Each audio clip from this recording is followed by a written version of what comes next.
MTD CNC, bringing you the latest engineering news via video media.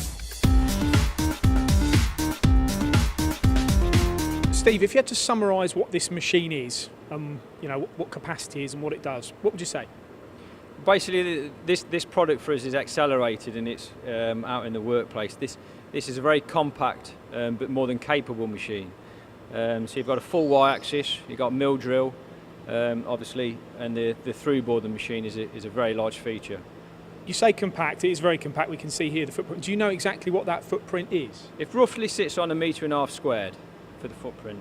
Is this pretty unique? Is there many other Y-axis machines, single spindle Y-axis machines or twin spindle Y-axis machines of this size? Not out in the marketplace currently, no. Nakamura do a lot of work on their on some USPs for themselves, and they've based this model on a very compact but more than capable machine. We talk about capability. I know you've mentioned to me as well about the capacity of the machine, because for a small footprint you've also got quite a large spindle bore. Yeah, so on this machine is 65 mm standard. We can upgrade it to a high tensile jaw tube, so put in their 71 mm bore. Okay, and what about the turret itself when it comes to the machining, the mill drill function, and also the capacity of the Y-axis? So the Y-axis on this model is a plus or minus 41 mm. Taking into consideration its turning length and turning diameter, that's quite a substantial feature of the machine.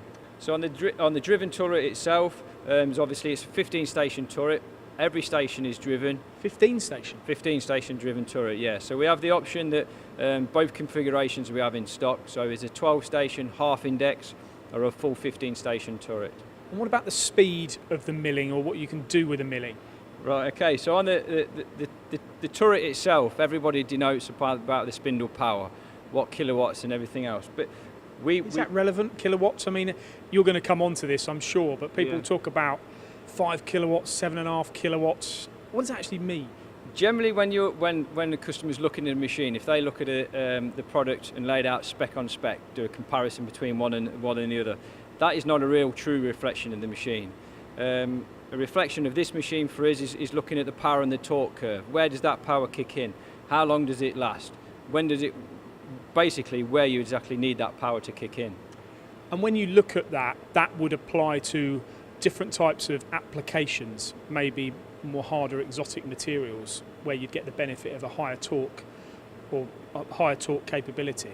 Is this machine capable of tackling the most difficult of applications? Yeah, definitely. We've got obviously a number of these set up in the UK, but also out throughout in Europe. So Nakamura never really design and build a machine to obviously minimise the market. They maximise the market. Yeah. If you were to summarise this as to who would be buying these machines, what would you say?